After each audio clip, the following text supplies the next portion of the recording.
Welcome back to part 2 of this week's Pass Through Ride. Wouldn't hurt to do a couple more of those.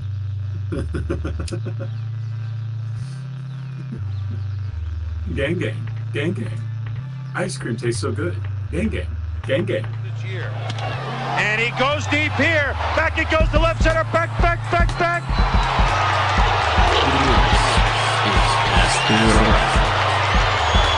Juan going Gonzalez has gone deep. So Juan Gonzalez, in double overtime, if you will, wins the home run derby.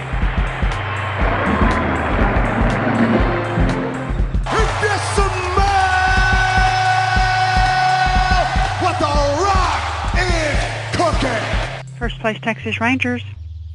It's a wild story. I know one thing about Texans, especially old Texans, they love to weave some fucking fairy tales to make life sound like it was really cool back in the day. Yeah. I mean, it was probably mediocre as fuck. Oh, I don't know if you've seen this but you've mentioned having watched it on YouTube before. But a Team 4-Star released a compilation of their boobits. Yeah, they just released this thing called their boobits. So there's a YouTuber who's doing like a review of the series, and he got Team 4-Star to do clips from the Boo series. So you can go to their what? Yeah, so there's like 32 minutes worth of like boob bits. Yeah, boobits. But yeah, there's 32 minutes compilation on their YouTube page. It's really good actually. Feels really nostalgic. Yeah, honestly, I keep meaning to show a bridge to my girlfriend because she likes anime and stuff, but she's never seen Dragon Ball, which is fair, and I didn't realize that. I didn't think about it. Well, she's a girl, bro. Why would she watch Dragon Ball? And when you think about it, that makes a lot of perfect girls sense. who like Dragon Ball Z. Yeah, but it's not like I don't know a lot about anime, so I'm not gonna sit here and talk to you like I do. I think it might be because I know a lot of Mexican anime fans, and they fucking have just appropriated Goku. So. Mexican people love Dragon Ball Z. I agree. I understand. Dog, I know. Just so you guys have an idea of how much they love that shit. When I was a kid, right, growing up, Dragon Ball Z hadn't hit the States yet. So all my exposure to Dragon Ball was in Spanish in Mexico whenever I would visit, and you would get you would go to these markets and you'd see like these bootleg handmade figures of Goku everywhere. Incredible. You would have like a wall that had like these poorly drawn versions of like Winnie the Pooh, Woody from Toy Story, Mickey Mouse, and then right next to them would be fucking Goku. That's actually cool. I didn't realize that they beat us to the punch on that. Yeah, the Mexican dubbing was like years ahead. I knew about Majin Buu by the time Majin Buu when I was a child. So when I would come back from vacation in the States and Dragon Ball Z would air, they would just now be starting like the Frieza arc, and I'm like, oh, who's that pink guy that I saw when I was in Mexico? Why is he? Who are these characters that I don't know? Like, how does he work into this?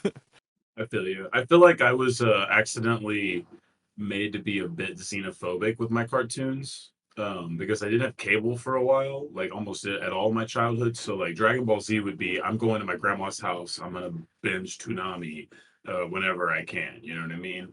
Like so, like I didn't, and I was like, well, not even Toonami. I didn't even like most of Toonami. I was like, a lot of this is boo-boo. It's all Gundam Wing.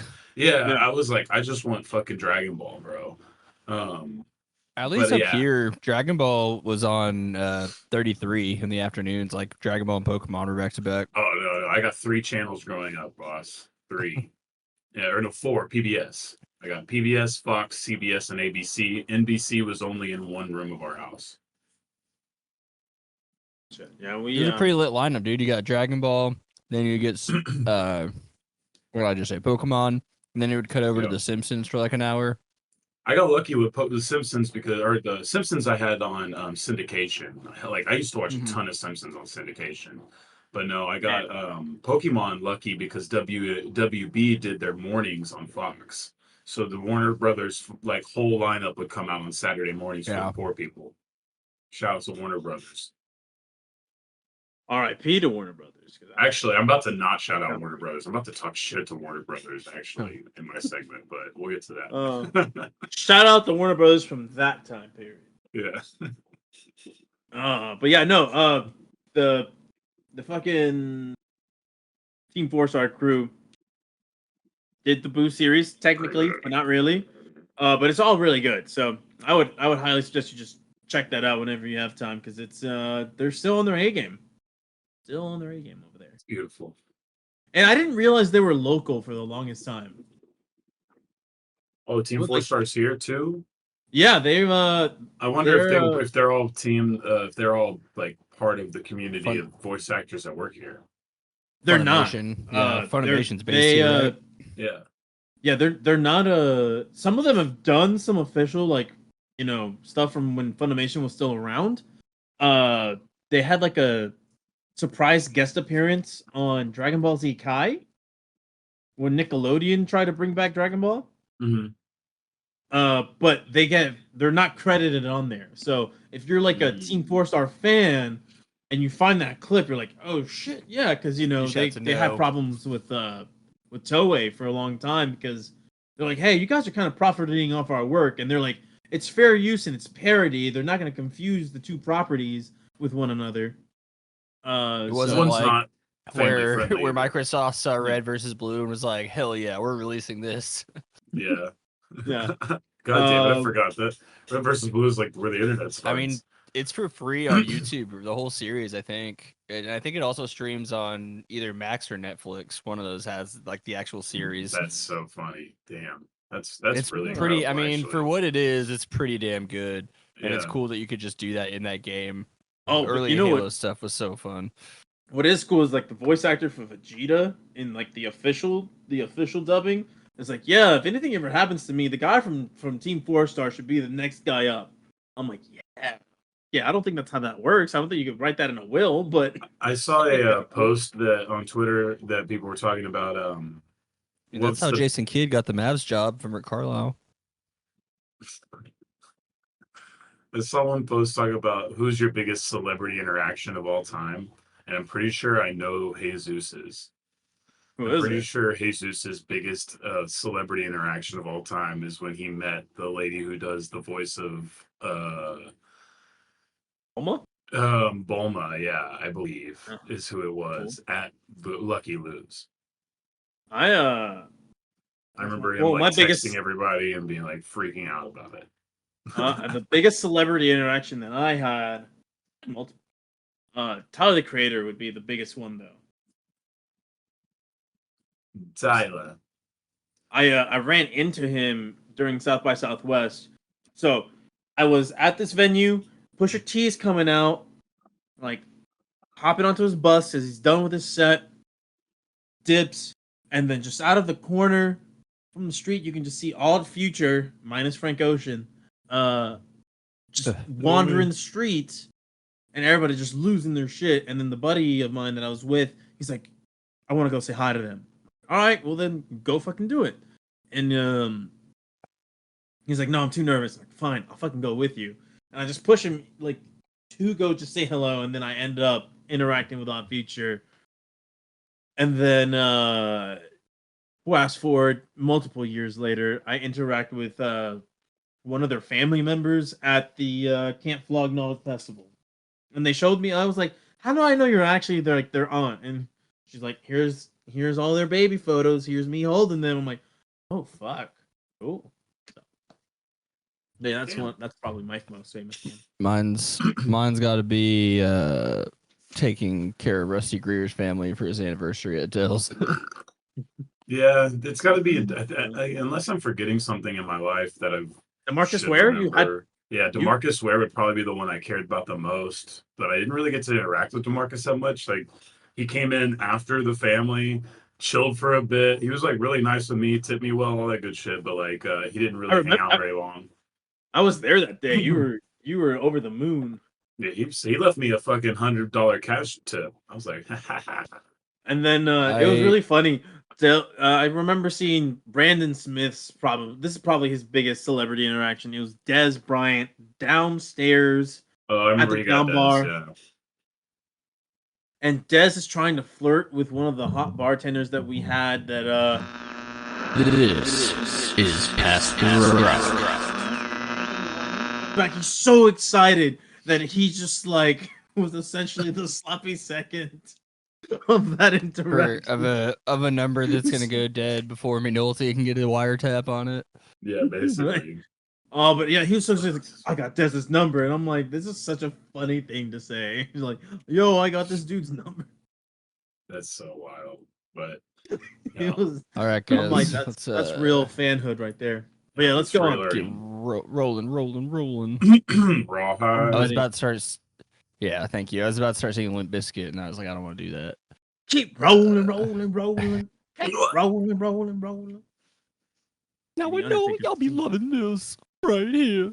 That just makes me think of NHL Hits 2002, maybe the greatest hockey game of all time. That's a cool name. I didn't know they called it that, but they should have never stopped. Yeah, it's their obviously their version of Blitz. It's 3-on-3 hockey with like power ups. One of my favorite codes you could put in before the game was win fights for goals, and then you could also do one that's like win by 7 or win when you get to 7. So you just do 7 fights immediately if you just don't want to play the full game. Oh fuck! Get the win. Get out of there. Back when you could Silly do some stuff. shit like that. I feel like you can't really fuck with games like that. Well, they don't make new arcade style. Well, they do make some. There's like there's an NBA Playgrounds, which is okay. It's not. I downloaded Playgrounds 2 once, and I was like, this game is it's almost what you want have it to be. Yeah, it's not NBA Jam, and nothing ever will be. Well, it's also Street too. The combination, combination NBA Jam NFL Blitz arcade machine might be my favorite arcade machine that's ever existed. That's fair. I mean, you probably can buy one by now. I know they made a lot of replica stuff like that. Yeah, you really just buy a shell and then you get a Raspberry Pi and do the whole thing. That's how I think you'd do it. Well, yeah, Unless but they've also really want to spend. Unless you want to really them. spend. Yeah, if you really want to spend on one of those, you can. Yeah, because like Nebraska Furniture Mart sells both of those games as their own individual little arcade game that you can buy for like $1,500 or something like that. Oh, here we go. This is gonna be the worst segue of all time. You gotta lean into it. Nebraska, who used to be in the Big 12, another team who used to be in the Big 12 and will be again in the future. Probably. Colorado's they're on they're going to the Big 12. It's already been decided. The Colorado Buffaloes. We'll talk a little bit about that. Prime survives the rivalry game with Colorado State. Double overtime, right? Yeah, double overtime. They had to come back. I got to listen to some of the I don't know if it was TV or radio, but it was definitely the Colorado State broadcast. And just halfway through when they're up kind of big-ish, and they're just fucking, you could tell they're like, we got this, it's over. They were talking crap, and we put them down. And then their coach was full celebrating, basically. They just turn so fast to start blaming the refs on for everything, and just funny stuff. Yeah, no, there was a momentum play in that game that I actually cannot recall, but essentially that was it. There was some late when they tried to kill Travis Hunter. No, that was early. It was like late third, early fourth. There's some momentum swing because the head coach for State thinks that they got this thing. Jay Norvell. Yeah, Norvell. He's got his smug ass grin on his face, and then all of a sudden, I can't remember what happens. Maybe it's even just real minuscule, but it's one of those football moments that we all know when they happen. And maybe it's harder to know in the moment, but once the game's over, it's starting to turn. You're like, yep, that was that moment. It's Sauce Gardner missing the pick six. Potentially. I think that probably makes the score a little closer, and maybe makes us talk about Dakota Prescott a little bit. But yeah, I don't remember, but overall, it's a fun game. I still kind of feel like Colorado's gonna get brought back to earth a little bit against either Oregon or USC, if not both. But I mean, they're obviously just so vastly improved from last season, more than I've ever seen a team turn around. Well, yeah, they brought It's in incredible. 68 new scholarship players. It was they're basically they're the not the first only free agent ones. team, right? But no, they're not. No, Who's the first? Was it last year? they had like USC? major turnover that big. There's 68? some smaller schools that just do this all the time. It's just they don't have prime. Well, and so they Texas State did it. We saw that, right? And I'm sure don't, there's some yeah. other So programs. it's just there's a few. Yeah, there's just some smaller schools. So like they'll do that. It just hasn't been as successful because they can't bring in the kind of people in en masse that Deion fucking Sanders can. He's got everybody coming, no matter what you Yeah, are. so, what you you know, are. I think the biggest story coming out of that game is the Travis Hunter thing. Obviously, you know, that's a Heisman candidate playing both sides of the ball, doing something no one's done in Well, he lost the years, Heisman, and no one's. I think the last guy to do it 3 weeks. how or so 3 weeks? Yeah, they're going to bench him basically a month. I was gonna say there is the possibility that, you know, if he comes back and he's playing both sides of the ball as well as he was, I think you can still talk about it. A You know, if they Minnesota run off Viking and that win. went to UCLA. Anthony Barr, he played both sides of the ball at UCLA, right? He was running back and linebacker. This is the most I've ever watched the Pac-12 in 1 year. It's been 2 games. I'm not a Pac-12 after dark guy.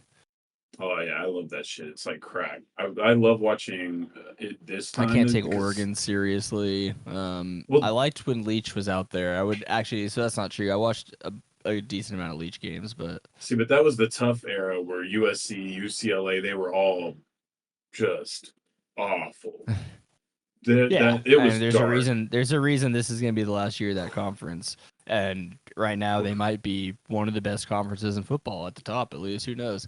Yeah. Now I can watch both UCLA and USC and be like, all right, this is credible football.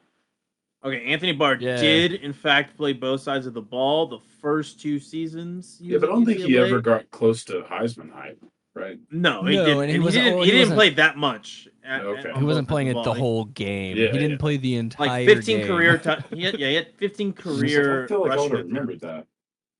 Didn't Miles Jack also try to do something similar when he was in college? I think maybe. I wouldn't be surprised. I'll look it up. Basically the last place you can do it. So either way, yeah. I mean, it's kind of Deion did it in the NFL a little bit.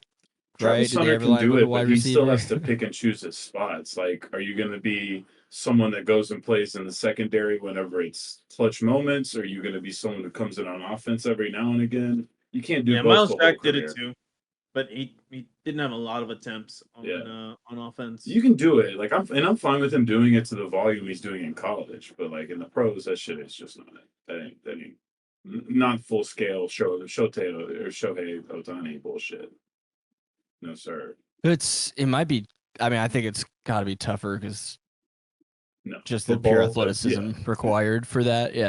Car crashes. You know, but I mean, they're different. Obviously, different. I don't want to say tougher. They're obviously just different skill sets. And Look, all that, throwing the ball down the center hard physically, is hard. a lot more tough. Yes. But you're gonna. Sorry, I was trying to figure out how to beat, and you have to deliver ass beatings. And if you're that guy, you know. You have to, if you're a good corner, you never have to tackle anybody. So that's a good. All right, fair. Just keep that. But you do have to sometimes make big tackles that your other teammates miss on and stuff too. It's kind of this crazy dichotomy of having to be the guy who's always afraid of getting taken out by a bad ball in the middle versus being the guy who takes somebody out down the middle. Like potentially. Obviously, corner doesn't do that very often either. But in the event that it ever happened. Obviously, it's just an interesting dynamic for the kid, but yeah, it was a cheap shot. We'll see. I hate that for him. That's where the Colorado State rivalry stuff maybe is a little more annoying on paper. Yeah, you don't need that. It felt very WWE heading into it and during the game, before the game when Prime's son, Deion's son, Shedeur. Yeah, Shedeur Sanders, and I think one other player were like trying to like take up more space on the field than they're supposed to for warm-ups. It's like, just, I don't know, man. Yeah, I just like the games. I don't necessarily need all that. But that's really the only knock like you I can enjoy have the with this game. stuff now. I enjoy the game, so I don't need all that. But I guess that does. Oh, I bring love the people to pageantry it. and So the WWE aspect of it. What's Personally, what's left to be a hater about though with Colorado? Now you could always say that the football team is the overrated. approach. You could say the football team is overrated because that might be fair to this point. We don't really know how great the football team is this season. It looks pretty good. They're though. not quite there yet. Looks above They're average. pretty good. Yeah, It looks above average. I think looks like they could go. I think they bowling. could very likely finish ranked. Yeah, absolutely. I think that's possible. So yeah, like, and you know what? I think a game like this kind of needed that because, like, yes, we want to see Colorado, but we kind of also need Colorado State to be antagonistic somehow, right? It was the Like, only way that was going to make it interesting for sure. Yeah. yeah, like because if you just like go out there, be respectful and play, okay, yeah, that's fine, that's cool, I guess. But at the same time, there's just not that It just doesn't feel authentic. Like this isn't developed out of anything. It's like it's just sprouted up all of a sudden. but honestly, now these fake guys- motivation is like the best thing about sports. And to is be that fair, people just fake to motivate be each other absolutely all the fair, time. I don't know anything about either of those schools or their actual rivalry. It's a real rivalry. You know what I'm. If Dion was coaching at A&M, I would be like, yeah, let's tear this down. So, not because I don't like him, but the rivalry. Yeah. Well, I mean, now you're selling anyways, the rivalry going forward for as long as Dion is there. Speaking of until he bolts For both sides, yeah, honestly. Speaking of this team that I just kind of mentioned, Texas, they almost looked bad, and then they looked really good for a quarter. They had a final score in the game. This is the beauty of the Longhorn Network, which is still one of the most beautifully stupid ideas ever that was created. I think that was the last broadcasted football game on that network. Are you serious? It's finally dead? I think so. Die? Oh, R.I.P. You hilarious. The SEC network's not letting the Longhorns have their own thing. Yeah, they could just and merge the networks. I think the Longhorn Network's happy to just say, all right. It needs to go. We tried. It's the funniest. It was the funniest idea ever at the time. They killed the Big 12. It's awesome.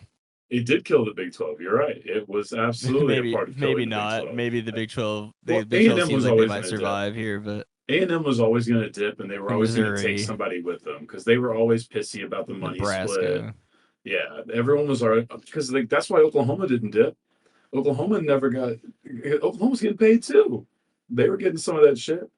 There was no They were problems. happy to let Texas be the lightning rod for doing the exact same shit they were doing, except they didn't start their own network. They did do pay-per-view, which is almost as stupid, but not as stupid as Longhorn Network. I have to stand by It's not as permanent. It's not Hold as on, permanent. hold on. They did pay-per-view? They did pay-per-view games. Yep. Oklahoma football crazy. did pay-per-view. And the best part is, Caesar, they didn't do pay-per-view games that mattered. They did pay-per-view versus fucking Dallas Baptist, bro. Which, to be fair, like that kind of makes sense, right? Like these other games are going to be on national TV anyways. Yeah, but it's still so why would we pay like those?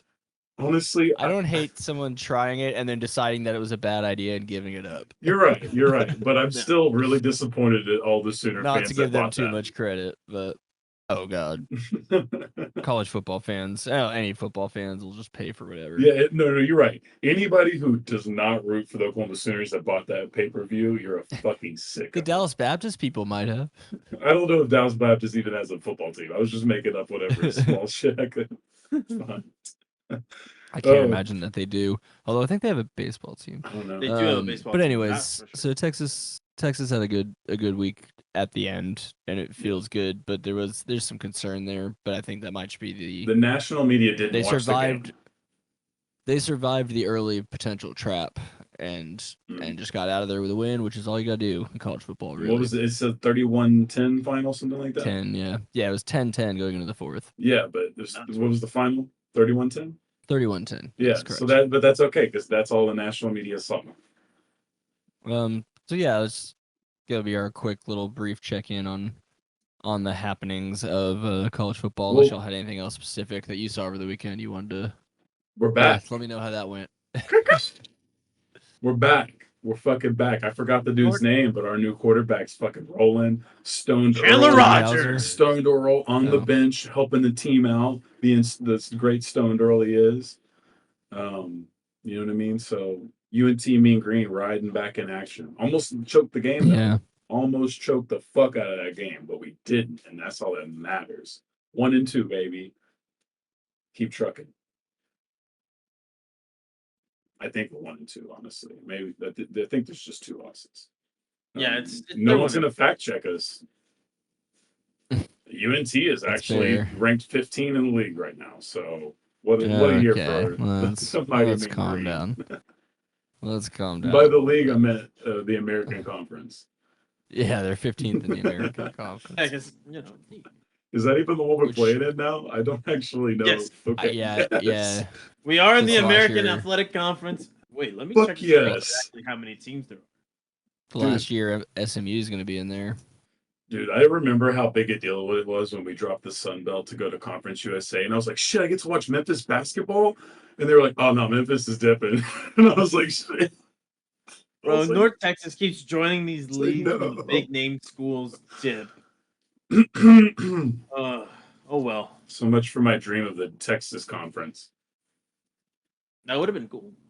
It's never gonna happen, but it was a fun. I mean, yeah, dream. we'll get a cool little division with Texas, A&M, OU, and I'm hoping Arkansas. Our chance.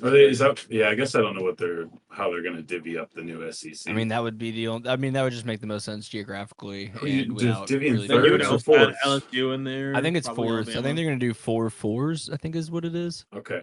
Yeah. Okay. So you're gonna have like the West, North, South. What? Yeah, there'll be a West and an East, and then the West and East will be split up. Damn, North, whoever gets South, or fucking however. Tennessee and But they don't want to Vanderbilt, fuck up. that's lucky as shit. So I think the deal Or is you Kentucky, play is that- everyone. You play everyone in your pod, and then you play like You rotate a schools. couple from the other side. Yeah. It's a whole, So wait, I would can't that put fucking Florida, Georgia, Bama, and don't know. Auburn and Bama would have to be together. Yeah. Oh god, I would this think is they're. confusing. All right. It's tough. It's tough. You got to play with a lot of rivalries here to make this work. Yeah. But there's already an East and Honestly, West, they need so to kick out Mizzou. it's not that. They don't need to be in that conference. No, Kick it's No, fine. Mizzou's there to really ground in the racism. Make sure it's still alive. They've got a decent. I think they're there they've for got decent academics. basketball and that basketball and baseball programs. You gotta have like the academic schools who have no chance in football. So Vanderbilt. Mizzou, Vanderbilt. Yeah. Vanderbilt was always gonna be the Hey, I'm fun- actually staying across the street from the Vanderbilt campus when I'm traveling through Nashville in about a month. So Oh, nice. Go But yeah, Commodores.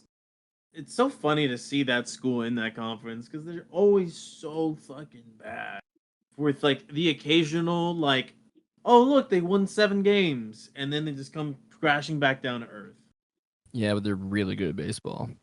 there you go. Does anybody in the SEC care about baseball? I that's a genuine question. I don't know. Absolutely. Yeah, you gotta Yeah. rack up titles. That's what everybody's there for. Baseball is still a big deal in the South for sure. I mean, it's not football, but it's still a big deal when it's happening. It's not. It doesn't. Yeah, it's not gonna get the coverage, but especially college people. You know how college fans are with their sports. Because that reminds me of America. I like baseball. Never forget all the UNT rumors of hey, a few years we're gonna have a baseball team. Never happened. Baseball is the easiest sport to also casually watch with your friends while you're just hanging out and drinking. Mm. Because you can miss some and probably be all right. I mean, I like to see every pitch, but I get it. It's very But easy anyways, follow. speaking of the baseball, Get into it. we got the Texas Rangers right in the thick of what we can call the wild west if we wanted to. We could also call it a mid-off. Yeah, a little bit because no one's really taking charge here. So the Rangers, Astros, and the Mariners are all within a half game of each other. They're all off today, which is Thursday when we record. The Rangers have 10 games left, 7 of which are against those Mariners. So it's kind of nut cutting time there. And the Mariners have 3 against Houston in the middle of that when we're playing the Angels. So really, that's our time to get past Houston. If you're in a perfect world, let the Mariners beat Houston. Actually, I don't even know how. I can't even. It's tough. It's all very tight, and it's not ever really this tight with 3 teams in a division, so that's pretty fun. I heard the possibility I don't know if it could still end this way, but there is a way for have a 3-team tiebreaker, which involves everyone playing just extra single games in a weird tournament to figure out who gets the division. But the other note is the Blue Jays, who are a half game ahead of the Mariners and Rangers in the wild card hunt. Wild card hunt. Got to be careful when you say that one. They lost today. Do we really? That word is normalized in 2 countries. Normalized. Yeah, we're not exactly on a medium that's censoring us for any reason. If the Australians and the British can do it, why not us?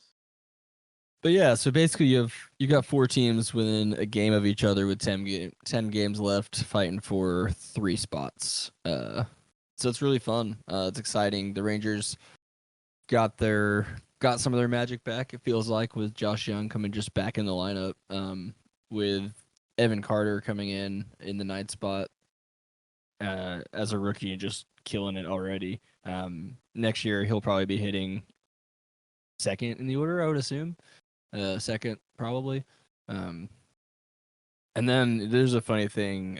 Emily Jones, I'm not sure. Yeah, I'm sure y'all actually know who she is. She She was interviewing. They're doing the interview with Bochy in the dugout or wherever. Can't remember where it was.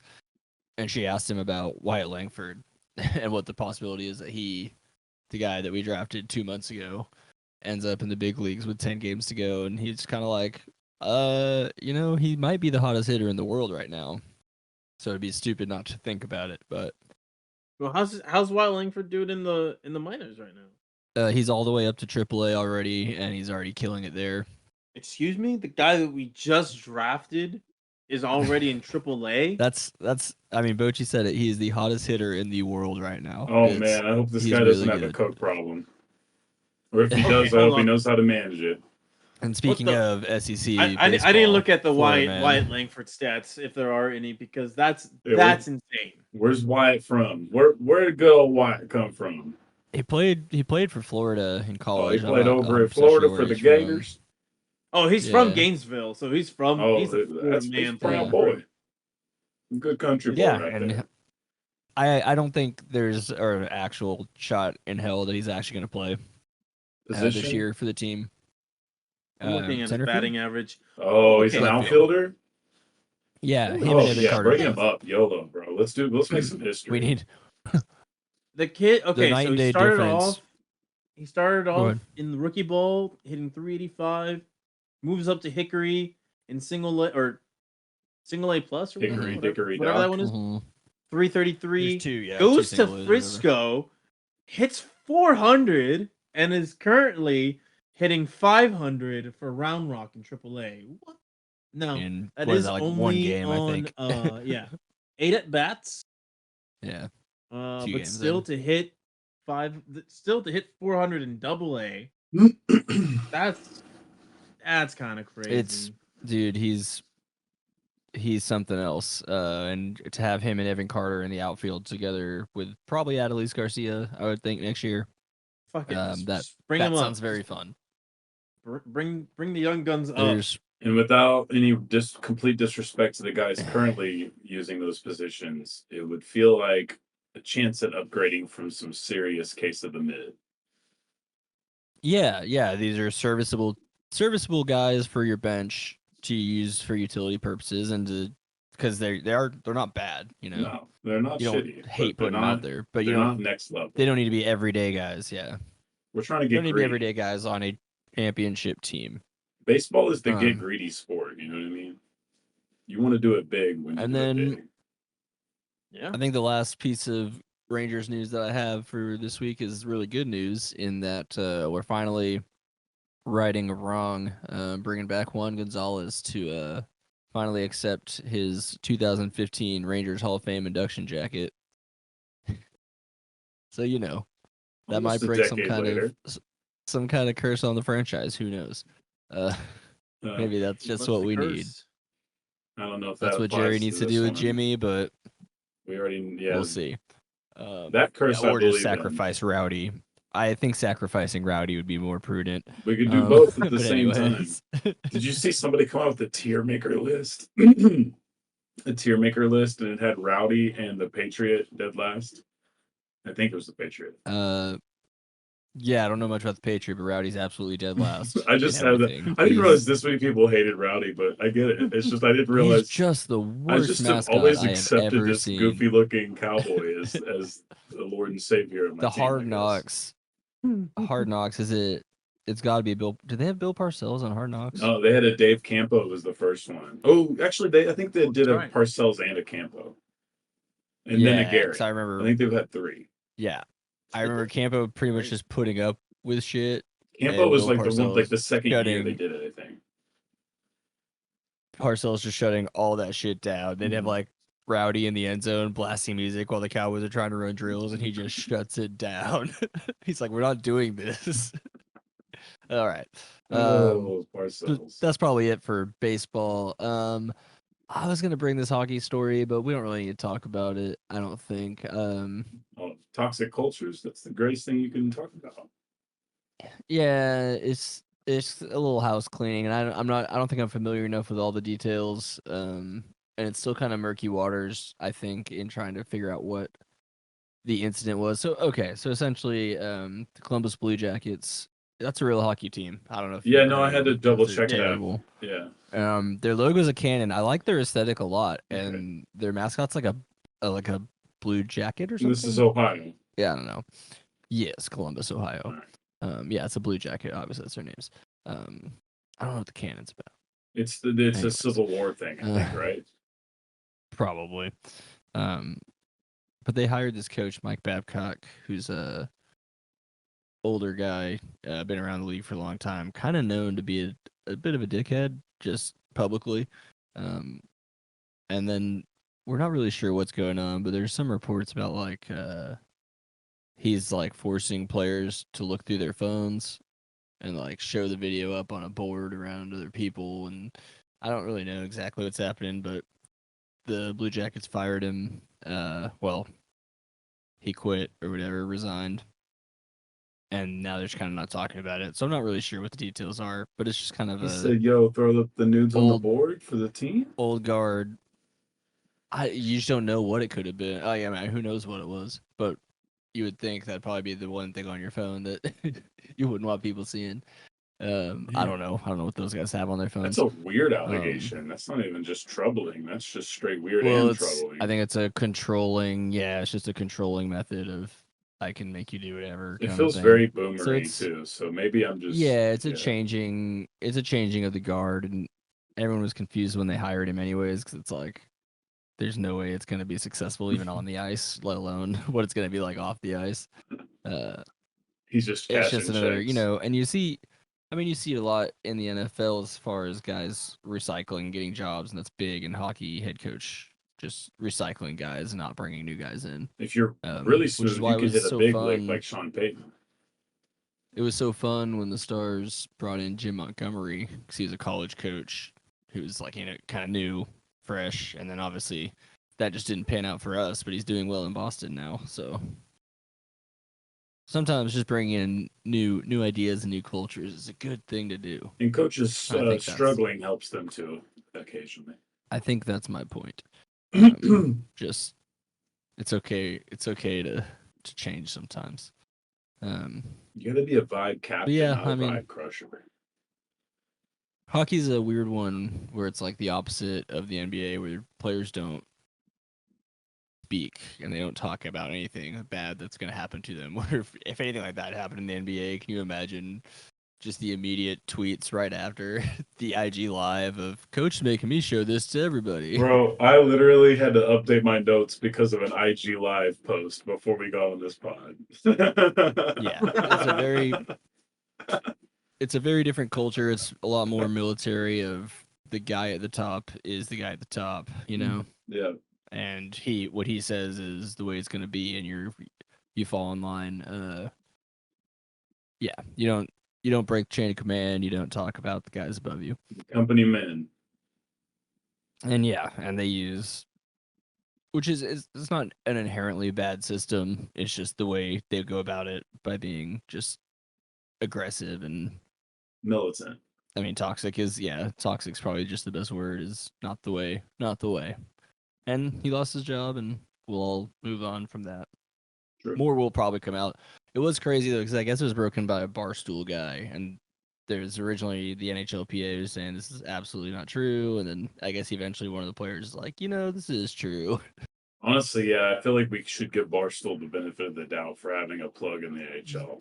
Okay, yeah. So I was trying to remember because it was like over a week ago now. So it happened to a young player, and so he didn't want to say anything happened because definitely a Barstool bro. He didn't want to say anything about it, and he denied that it happened. And then some of the former players from that coach, including I think one of the Stars' former players, maybe, but not he didn't coach us. He coached him somewhere else. They were all just like, "Oh yeah, this guy sucks. He does all this kind of shit all the time," and then he gets fired. Well, so that's kind of it. Gotta love when your just kind of a rant on toxic culture. Yeah, right next to Cleveland. Who could have guessed? I have no idea who owns Blue Jackets. I couldn't even begin to tell you about that. But that'll probably wrap up what I got going here. So we'll go ahead and do a little. How many training camps do we have? Or how long till training camp? Was that like this week? Did it start today? I think it started today, actually. I think they reported today. Welcome back to Dallas Stars going hockey, on. guys. See guys on the ice. Jason Robertson was on the ice today. Yes, I saw that earlier. Beautiful. Next goat of hockey. could be the next greatest American, at least. He's trending in that direction. That would be nice. He's just got to figure it out in the playoffs now. But he's on the natural progression. It's all good. Exactly. I'm not upset with him. Yeah, it's like Luka. It's coming. And there's so many guys. He's gonna come. There's so many guys on the way up that I'm really excited for with this team. And I'd love to see him do it with Tyler still on the team. I hope they have time to make that happen. But yeah, that's our really brief preseason Stars touch before Luka Doncic, next week I break down Lakers, SEO. Third line checking and what we're gonna do with our new. I don't even know if we've hired a new video coach yet. Our longtime replay video coach guy, the guy who tells them when to challenge, Kelly Forbes. He left, and he was maybe I think statistically the best at challenges in the NHL for almost a decade. What's up? Did somebody pay him? I don't think he's. No, because his wife is Julie Dobbs, who's on The Freak. Yeah, so they're still around. So I don't know what he's doing now. So I was that's one of those things you don't think about, but in a game where challenges could actually really, you can get a penalty, and if you challenge beyond I think anytime you lose a challenge, you take a minor, if I remember correctly, a minor penalty. So, it's a pretty big deal, and you don't have a whole lot of time to decide. So him being the best in the league is something we're definitely going to miss. I don't think it's an easy thing to replace someone who can figure that out. Like in football, having good hold me back coaches. Right, or, something that no NFL team seems to have, which is just someone to tell the coach what to do on down and distance. I don't know. It's crazy with how much time you hear these guys spend. It doesn't sound like any of them spend time on actual in-game management. But that's neither here nor there. And I will go ahead and pass the rock on to Jacob. Is he going to load up the cannon? So tell us this one because I'm kind of bored of getting up and throwing the ball. How do I make this look like it's going to you? 1 second. You should put a swish in that without catching it. Like yeah, you had it. You had it right there. Okay, we'll use one of those. Beautiful. All right. Well, I'll use that. You can use that. Okay. Not a lot going on in Hoopla. There's still a couple of weeks to go before kids are reporting to training camp, although the rumors are starting to come in. But before we get to that, I just wanted to talk about a couple quick things I thought were funny or notable. First, RIP winning time. We hardly knew ye. Maybe. Maybe. Someone might pick that up. Hard maybe, actually. Yeah. So essentially, I just want to talk about how funny this was because as a fan, like we had saw this whole year that they had been lobbying not to cancel it, so we knew something was up.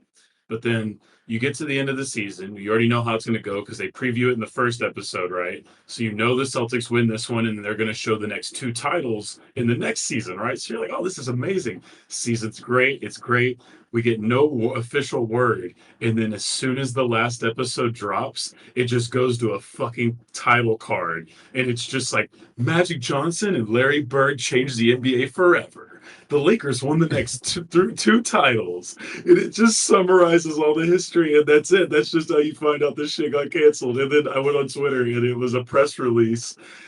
And the press release basically was like, this show is too expensive, blah, blah, blah. So anyway, Warner Brothers is tripping. That's why That's their whole rough. product looks stupid. The writer's strike probably didn't help. Either way, it does feel like the one good thing about this show, if you want to hold on to hope that it gets to see at least the 80s Lakers story being told and complete, is that it's the Lakers, and that if anybody should have enough fans to fucking crowdsource this shit, it should be the goddamn Hollywood people. Like, now I do have a couple conspiracies. If you're telling me Disney doesn't want to pay for this, put it on Hulu, then Well, Showtime is really the natural place, right? So Showtime actually invests a ton of money into Showtime basketball. That's where you see KG do his thing. There's a few other ex-players. That's where Rachel Nichols went to after the ESPN thing. So they put money into their documentary series, all their stuff around basketball. So, and the reason it wasn't called Showtime in the first place because it was on HBO and not Showtime, right? So they could even change the name to what it should have been all along. So they're probably the easiest to pick it up. I just don't know how easy that'll be. And I have two conspiracies because I don't want to hold on this too long. One, did Bill Simmons have this done because he still has Poole? Two, did Will Ferrell get this done because he didn't get picked as Dr. Buss? Ooh, that's the juicy one. the Simmons Ferrell team up. Ooh, did they come together? Is Will Ferrell a Clipper fan now?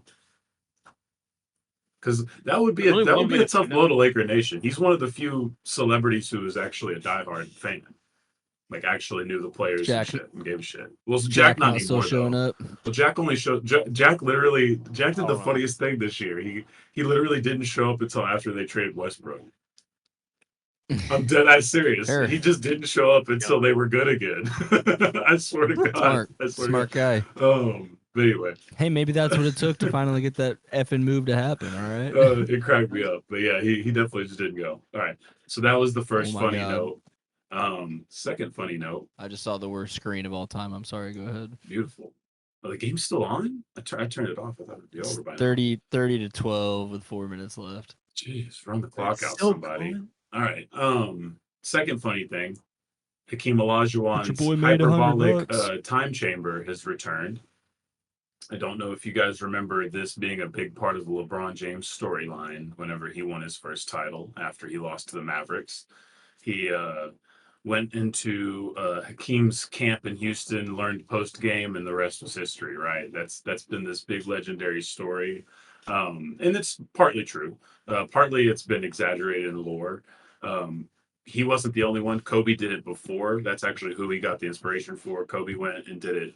But Kobe we didn't know about as much. I think we learned about Kobe when LeBron did it.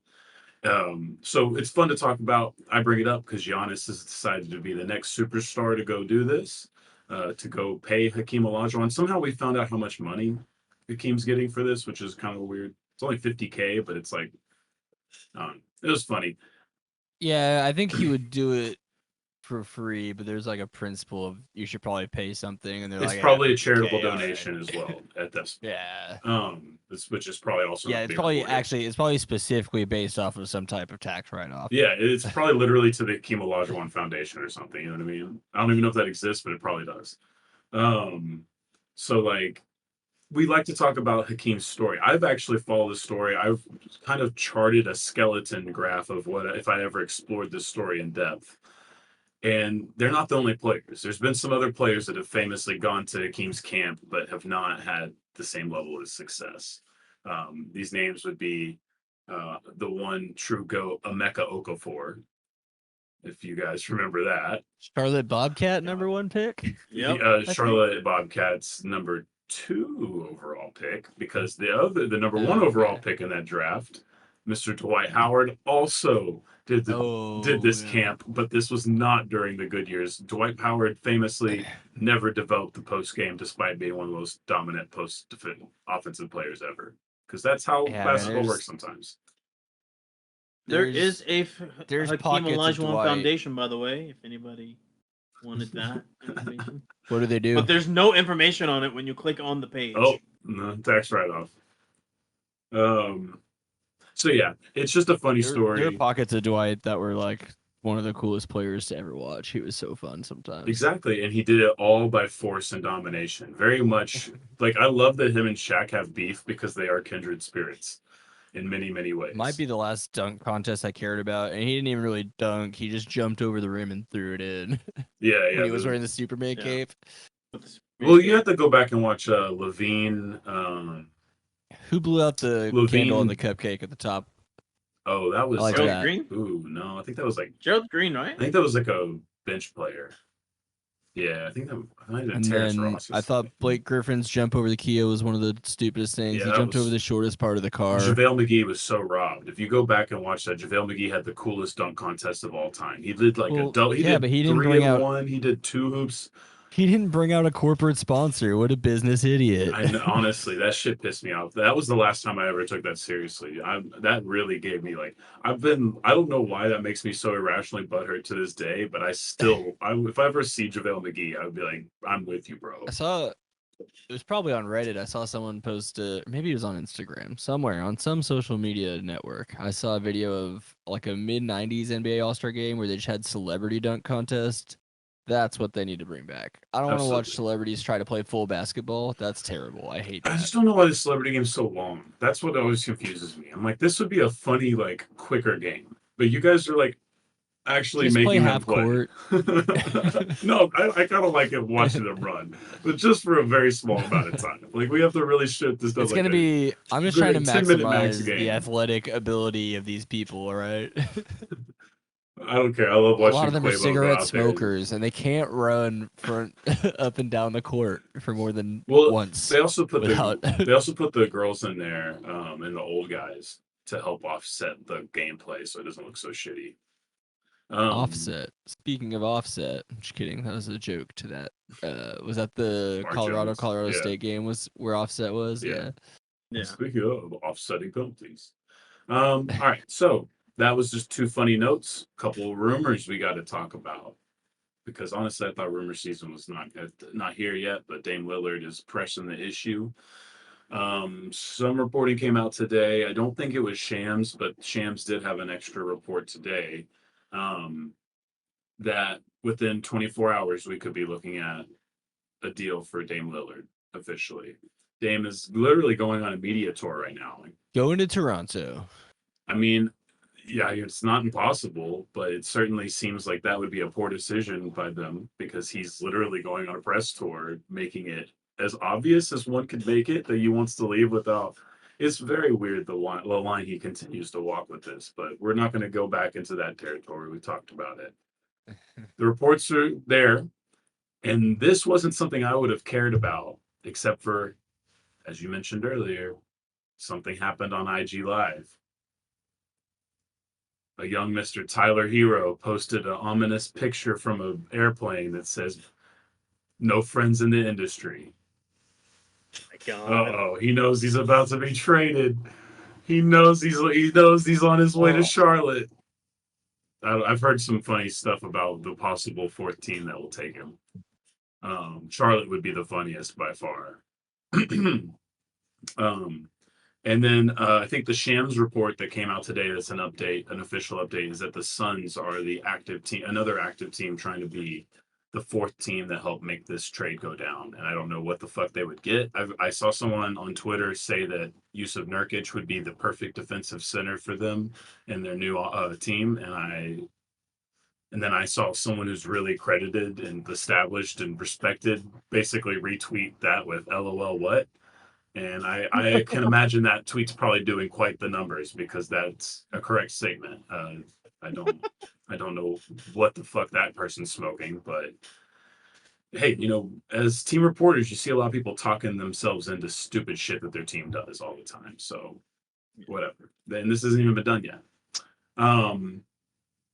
That's all we are at. I don't really know if something's gonna happen in 24 hours. I just thought it was interesting that things have gotten ramped up and that Lillard's gone, but I'm literally on a press tour. He's been on like 4 podcasts this last week.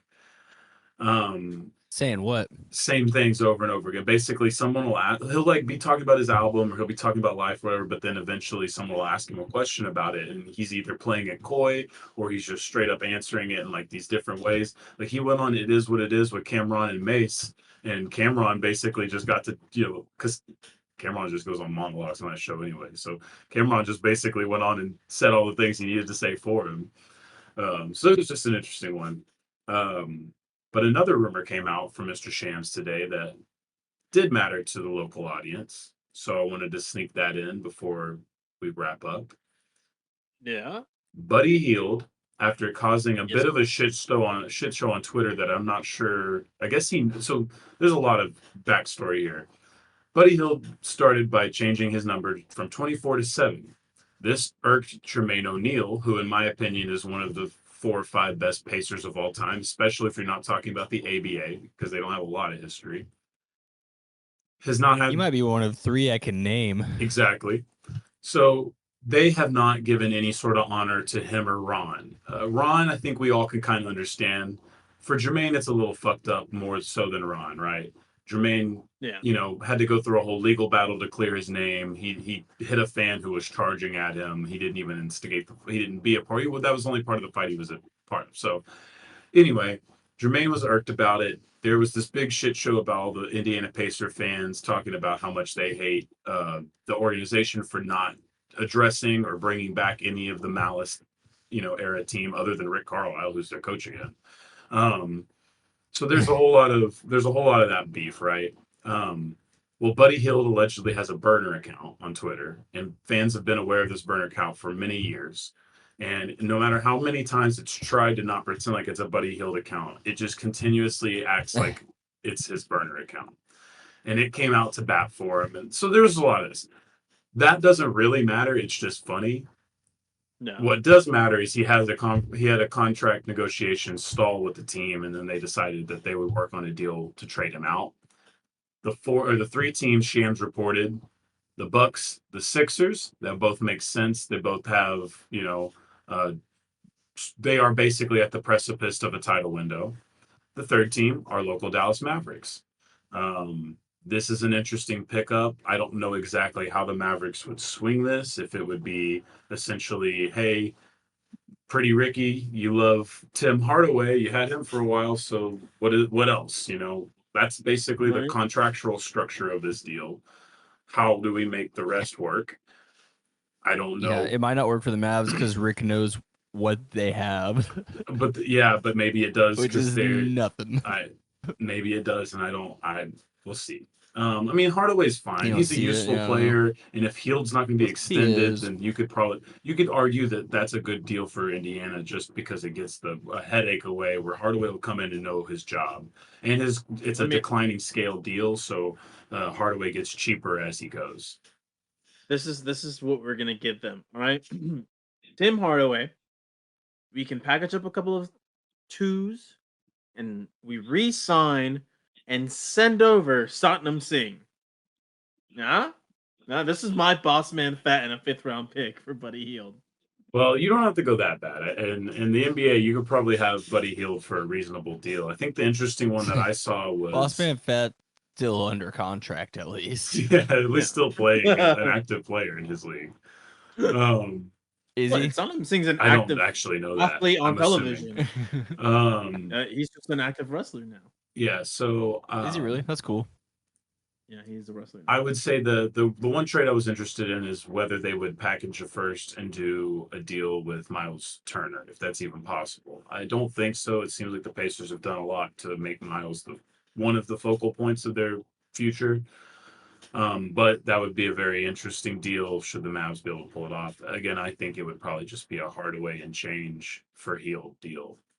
But the Bucks and the Sixers probably also have just as much firepower and cap fodder to get into it. And so that's where I would caution Mavs fans to get too excited. Hield does have Dallas roots.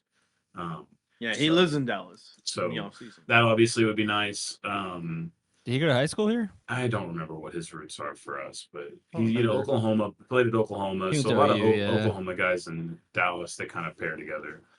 Yeah. All I know is that he lives here when he in the offseason. That's about And it. I actually did skip over this because the Dame stuff, there was added content, but the Sixers information should also be the caveat that should also go with them is that they've stopped conversations with James Harden or on James Harden with other teams, or the Clippers essentially stopped it, but they are still. Did anyone know real quick that Buddy Hield is from the Bahamas? Yes, he actually plays for the the Bahamian team. Might be good soon. Yeah. So yeah, that's it. That's the rumors. Harden probably staying in Philly, so they're going to look at ways to improve that roster. Giannis, obviously, they made some comments that I don't really care about talking about in depth, but that basically means that the Bucks still need to do all they can to squeeze out their title window, and of course, the Mavs should be looking at any other available rotation. They already won a title. Yeah. So hopefully that works out. It's my turn. One day. And then to finish off, I wanted to do a little celebrating with WNBA talk. The Dallas Wings winning their first playoff series since becoming the Dallas Wings and not the Detroit Tulsa Shock. Both of them, Detroit and Tulsa. We now our prize is getting to play the Vegas Aces, the team that won last year and then got even better. So yeah, fuck them. I got it. It's going to be tough. We were one of the first teams to beat the Aces in the regular season this year. It's been a good matchup head to head. For the most part, they've kind of big sistered the games, the recent games, because they're stupid loaded. I think this Wings team is really talented because there's a ton of depth in the W, and there's a few teams that have it, and there's a lot of teams that don't. We just happen to be one of the teams that do. But at the same time, we have a lot of youth. We have our two best players just now coming into their primes, getting their experience together. Satu Sabali named most improved this year.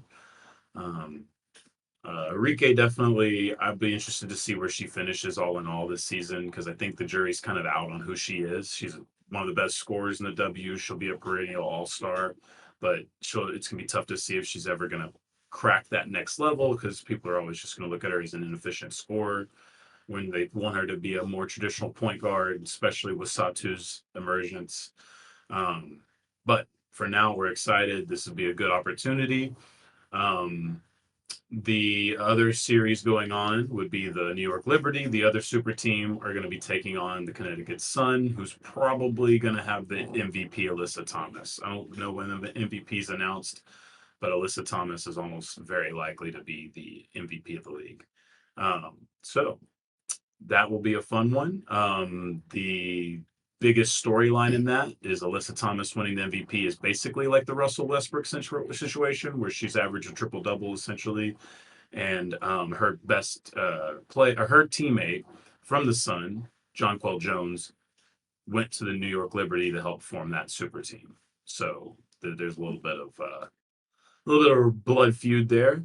And if you want to watch either of the games, they're going to be on Sunday, Tuesday, Friday, Sunday, Tuesday, best of 5.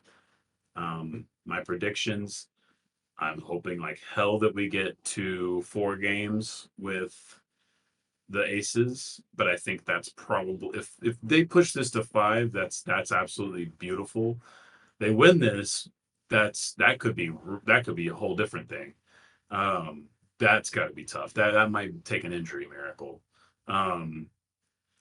So 5 would be the true dream. 4 would probably be the realistic expectation. 3 would be a disappointment.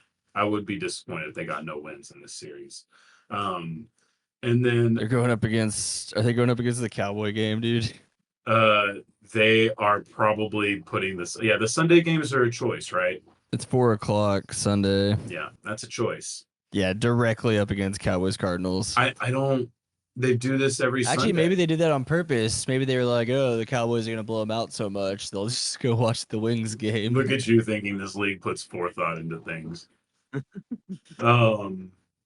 But yes, the other series though, that's juicy. I need that 5 actually games is probably out of all that. based on ESPN, what ESPN has time to air. Probably. It's like, So Sundays in football season, that's when they have time. is it on ESPN too? Yeah. Yeah. Yeah, unfortunately, but whatever. Take what you can get for now.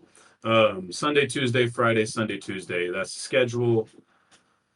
Lynx, Liberty, or Sun Liberty should be the best series of the two, but obviously we're hoping that our Wings get some surprises out there into the world. But the Sun and the Liberty, even though I know you guys don't necessarily have any stakes there, that storyline should be a pretty damn good one to watch. So WNBA playoffs, and we will talk about the results of those probably next week, or at least a decent chunk of how the series looks like. So must watch.